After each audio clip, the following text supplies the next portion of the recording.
Hello' গাইছ, আজি নিজৰ গাঁৱতে এখন তোলনি বিয়া আছে। বৰ্তমান এই তোলনি বিয়াত বাবুই পুৰা মাংস পুৰা বনাই আছে আৰু ৰাজুকাই ইফালে জুই দি আছে। দালিটো তাৰমানে মোৰ দায়িত্ব।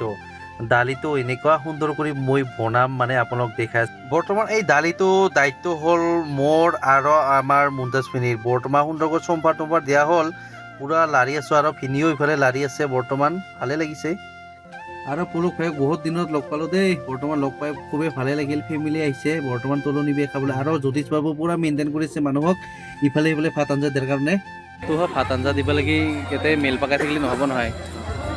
ই আৰু কিয় ফোনত বিজি, কিয় বিজি ফোনত কিয় বিজি? ভাত আঞ্জা তোমাক দিবা পাতছে। দিদি ভাত লাগব নেকি না হ'লে খাৱা? দিদি ভাত নালাগে? তোৰ দায়িত্ব কৰিছে কিমান কৰিছা? পিছ 6 হাত। কিবা পাৰ্থক্য আছে নেকি? শ্যামনিয়া পাৰ্থক্য আছে নেকি? গোটাই সমান তোক দিবা ল'ব আজি। বৰ্তমান ৰভাতলিটো খুবেই ভালে লাগিছে। কলপাতৰ ওপৰত দিয়া হৈছে আৰু সুন্দৰকৈ মই ৰভাতলি মানুহকেইজনক দেখাই দিছোঁ। আৰু কইনাজনী পুৰা ফটো তাত ব্যস্ত দেই। আহিছোঁ কল সুন্দৰ বঢ়িয়া লাগিছে, বিউটিফুল। খা আৰু খা বস্তুৱান ভাই, মুখ চুখ মিলি মিলি খা, মুখতে খাব লাগিব দে। আৰু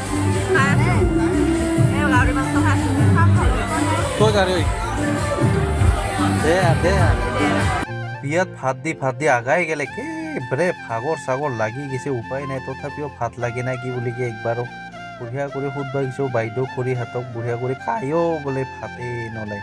সকলোৱে ঘৰত এক্টিভ খায়েহে, এতিয়া আৰু একবাৰ খাই এৰাব নোৱাৰি কিনে সকলো বৰ্তমান ইফালে সোধোও নালাগে সিফালে সোধোও নালাগে। মানে কি হৈছে তাৰমানে মোৰ ভাত আজি চেল নাযায় বুলি কিনে সেইকাৰণে মই আৰু লাহে কৰি উভতি আহিলোঁ। যেনেকৈ দিছোঁ আৰু সেনেকৈ উভতি আহিলোঁ।